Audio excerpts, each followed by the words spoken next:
Aloha Jivas. Welcome to our reading of Bhagavad Gita as it is by A.C. Bhaktivedanta Swami Prabhupad. We are on chapter 2 and about to read text 16.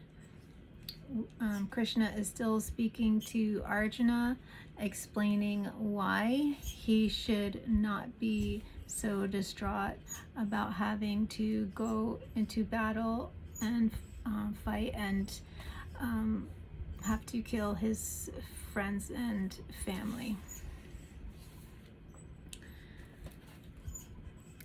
Na sato vidyate bhavo, na bhavo vidyate sattaha, ubayor api dristontas tvanayos tattva darshibhi.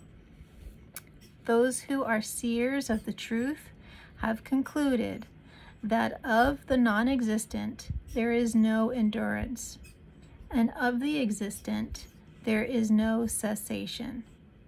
This seers have concluded by studying the nature of both. Purport: there is no endurance of the changing body. That the body is changing every moment by the actions and reactions of the different cells is admitted by modern medical science, and thus growth and old age are taking place in the body. But the spirit soul exists permanently, remaining the same despite all changes of the body and the mind. That is the difference between matter and spirit.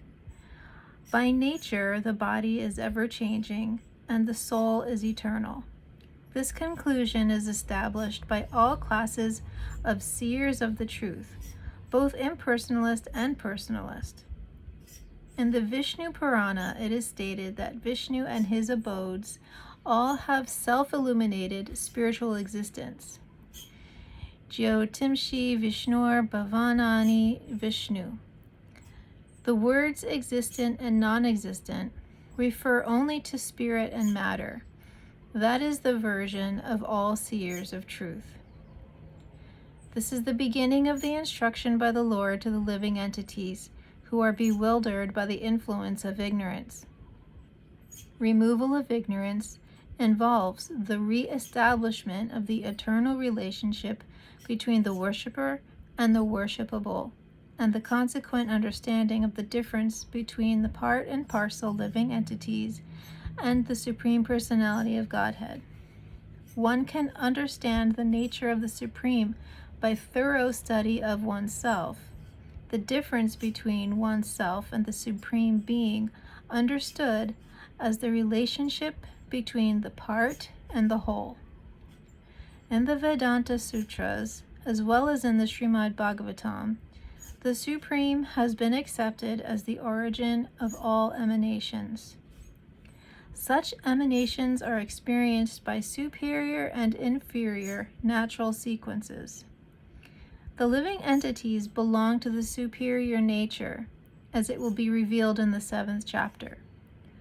Although there is no difference between the energy and the energetic is accepted as the supreme, and energy or nature is accepted as the subordinate.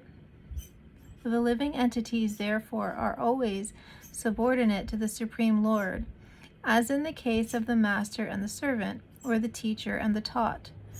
Such clear knowledge is impossible to understand under the spell of ignorance, and to drive away such ignorance, the Lord teaches the Bhagavad Gita for the enlightenment of all living entities for all time. Text 17. Avinashi tu tadvidhi yana sarvam idam tatam vinasham avyayasya ya na kashchit kartum arhati.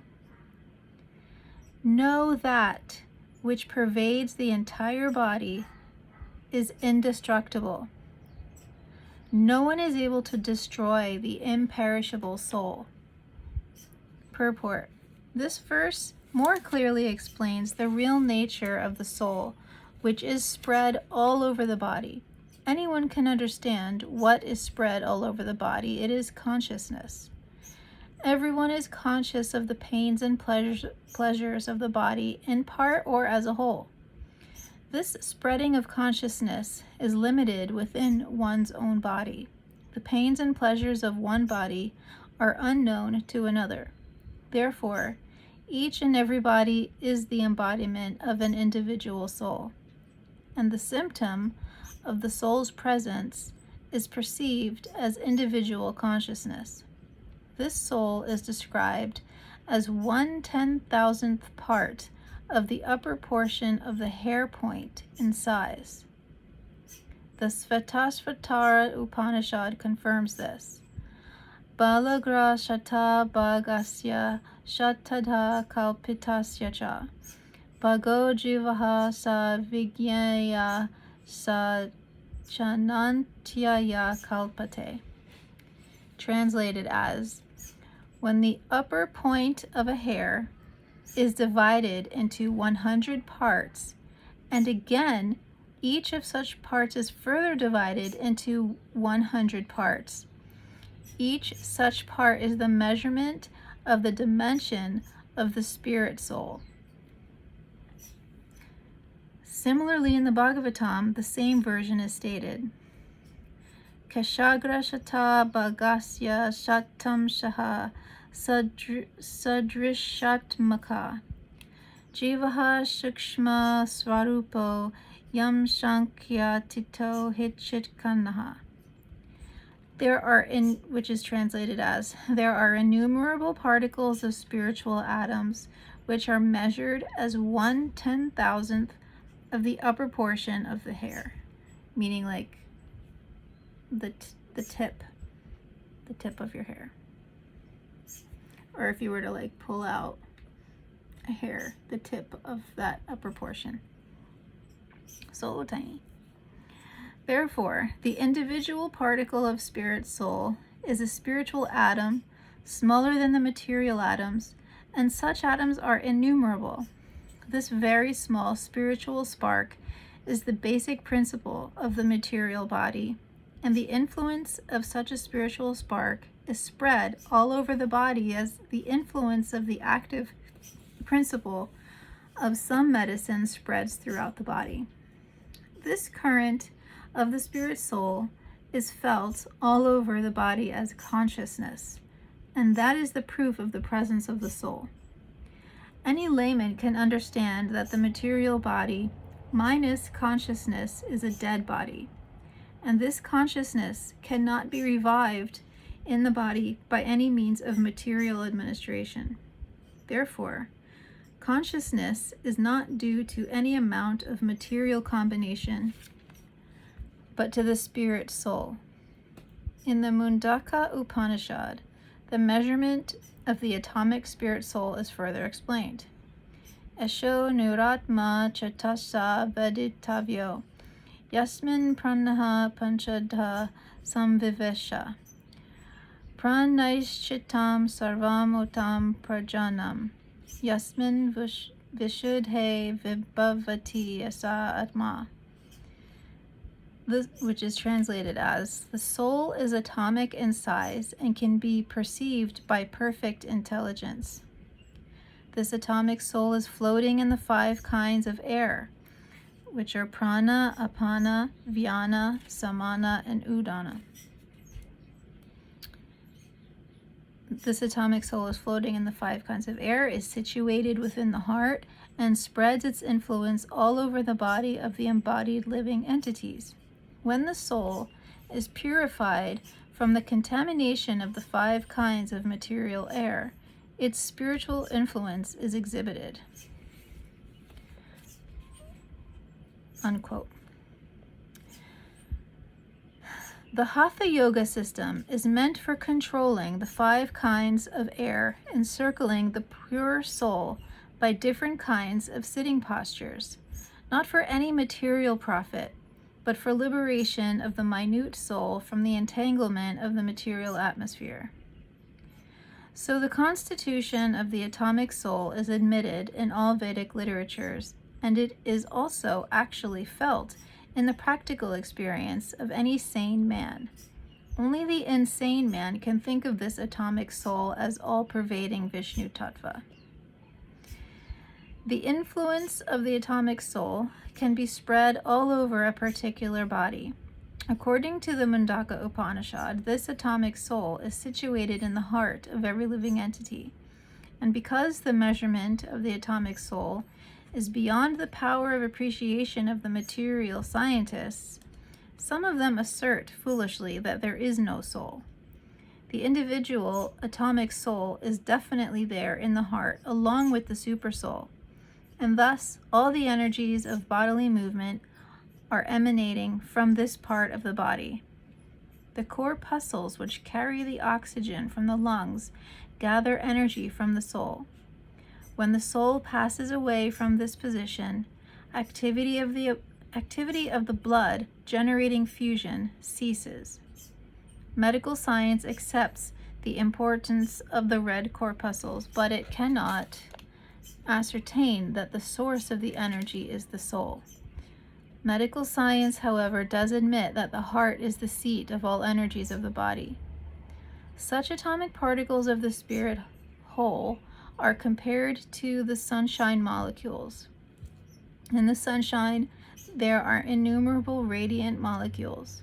Similarly, the fragmental parts of the Supreme Lord are atomic sparks of the rays of the Supreme Lord, called by the name Prabha, or superior energy.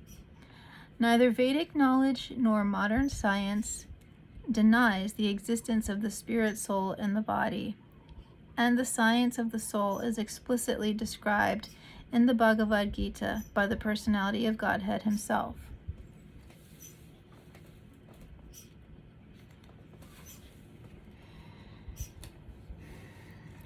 These two verses, as they're explained, seems pretty easy to understand, pretty self-explanatory,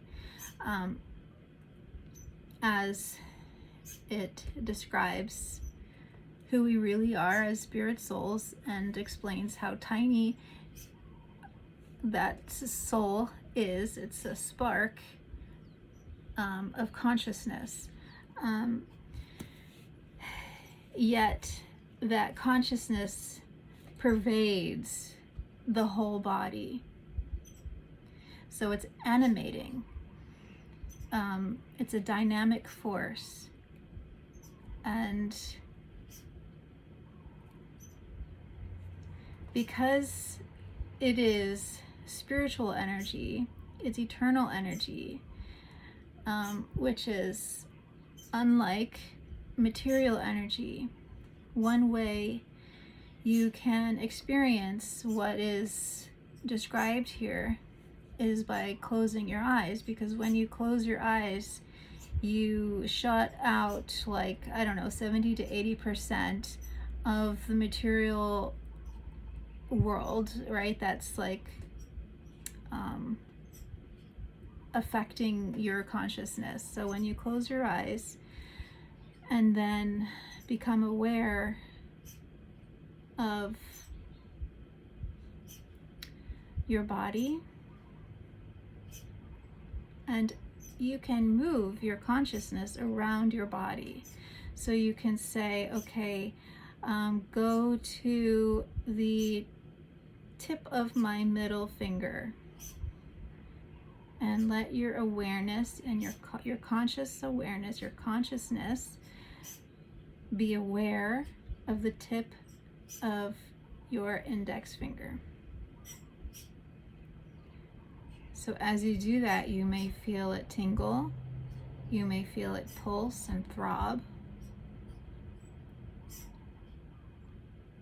which you may not have been aware of as you're distracted with your eyes open and all of the information. We are, like little antennas receiving energy from all around us, all of the energies. I don't know, whether it's light, sound, but when we kind of shut that off with the eyes and then just take our consciousness, we can train our consciousness to become aware of very subtle things, whether it's inside your body, or you can even, as you sit, be acutely aware of certain sounds around you. And then you can, draw that awareness, from that outside stimulation inward, just to feel, parts of your body. And where your attention goes, energy flows. So what is the energy? Like, you are energy. Like, that is, you are, remember it brought up the energy and the energetic. The energetic is the superior, which is God, and we are the plenary portions of God. We are also the energy of God, so they're like one and the same. We are sparks of energy that's pervasive within our body, and by moving our conscious awareness to different places, we are affecting with energy also. So this is how healing can happen as well, just by being aware of things. This is also, if you're familiar with epigenetics, neurolinguistic programming, things like that. It's just like having like the power of the effects of your conscious awareness. It's not the mind, it's not intellectual, it's an energetic type of thing. It's your consciousness. So that is the nature of who we are, and it's eternal.